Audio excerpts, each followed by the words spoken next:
مشاهدينا، وسعيدة جدا بهذا اللقاء مع نجمة سينمائية لامعة مميزة جدا. لما بنروح أي مهرجان سواء في مصر أو خارج مصر لازم تبقى متواجدة بالمشاركة وبتشارك بفعالية، وهي قد إيه بتحب بلدها ومخلصة ليها، ودايما ليها وجهة نظر في كل اللي بتقدمه وكل اللي بتقوله، وكل حاجة ليها عندها مقابل معنوي وفكري للبلد دي. معنا ومعاكم النجمة الكبيرة إلهام شاهين، واللي منورانا النهاردة في شاشة نايل سينما. أهلا بيكي يا إلهام، منورانا. اهلا بيكي حبيبتي. اهلا بنايل السينما، دايما معانا في كل المناسبات الفنيه الجميله يعني. ده شرف لينا والله. إلهام، قد كده بكون سعيده لما تبقي موجوده في اي مهرجان، وبالذات المهرجان القومي للسينما. تقريبا ما فيش دوره انت فوتيها.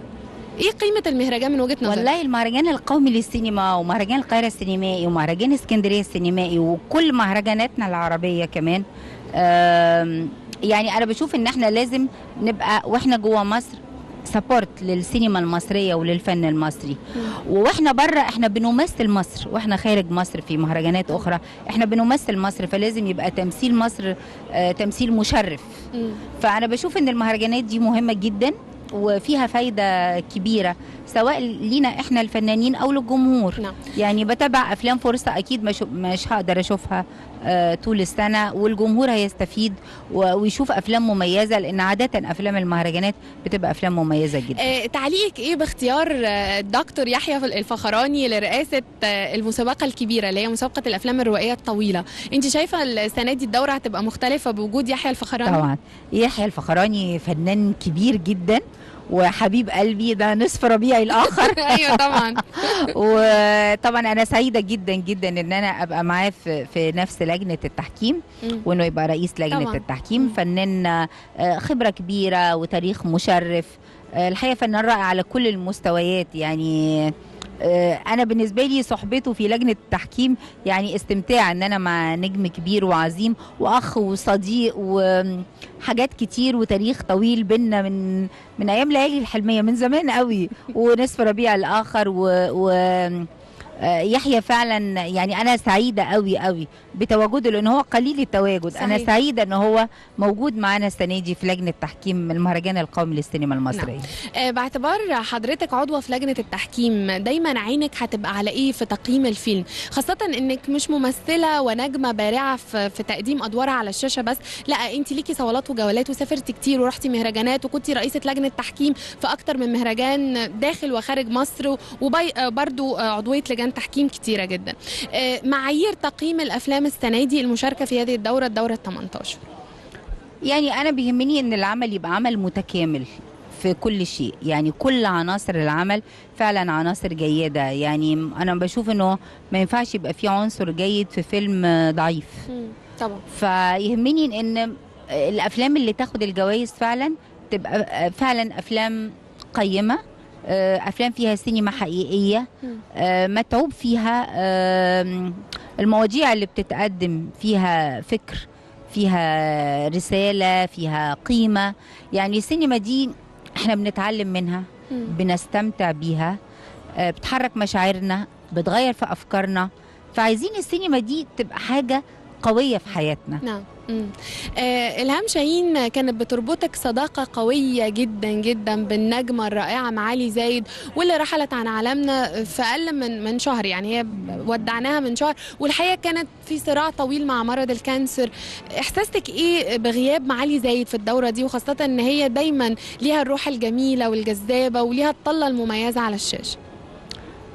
معالي زايد نجمة كبيرة وجميلة وصديقتي وأختي، والتقينا مع بعض في أعمال كتير، يعني في أفلام وفي التلفزيون. عملنا في التلفزيون الحاوي، وعملنا سينما أكتر من عمل، فيلم السكاكيني وفيلم امرأة تعرف أكثر. يعني التقينا في أكتر من عمل مع بعض.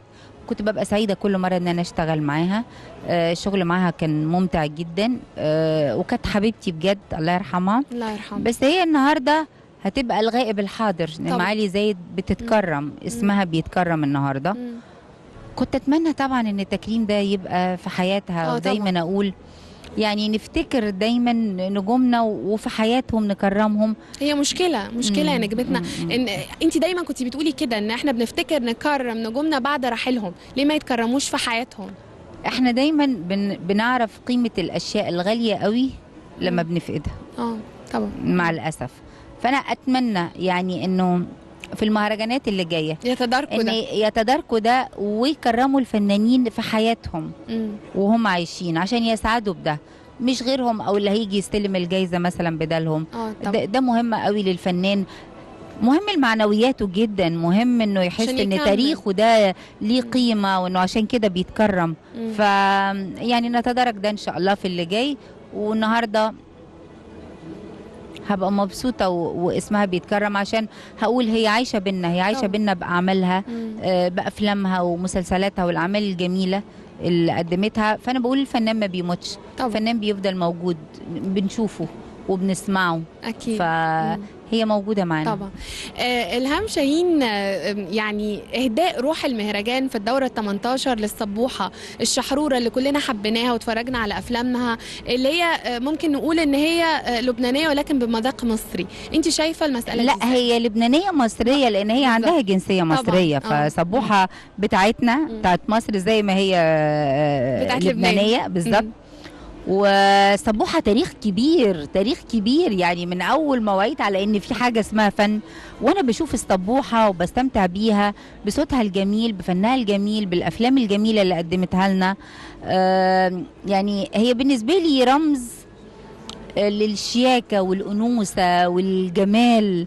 يعني حتى جنازتها كانت مصدر البهجة، ما كانتش عادية أنا وتقليدية. لسه كنت بشوف كانوا جايبين أغنية علمني الحب، فيلم شارع الحب طبعا. مع عبد الحليم حافظ. منتهى الأنوثة ومنتهى الجمال والشياكة، وبشياكة شديدة، مفيش أي ابتذال، يعني إغراء شديد جدا ولكن بدون أي ابتذال. فنانة راقية، يعني فنانة قيمة. وبعدين تعلمك حب الحياة، لأن هي طبيعتها في الحياة إنها بتحب الحياة، بتحب الدنيا، بتحب الناس، ما بتحبش الهم والحزن. صح. وده حتى كانت وصيتها إنها لما تموت ما تحزنوش، ما تلبسوش أسود، غنوا ورقصوا الدبكة، واللي هو الرموز اللبنانية. يعني فصبوحة طبعا فنانة عظيمة وليها تأثير كبير في مصر وفي لبنان وفي كل الوطن العربي، أسعدتنا سنين طويلة طبعا. أنا سعيدة جدا إهداء هذه الدورة إلى روحها، وأنا سافرت طبعا قدمت طبعا. واجب العزاء طبعا. وهنا في مصر برضو في عزاء آخر هيقام إن شاء الله، المركز الكاثوليكي عامله يوم 7. فبالتأكيد احنا لازم طول الوقت نكرمها أكيد. نعم.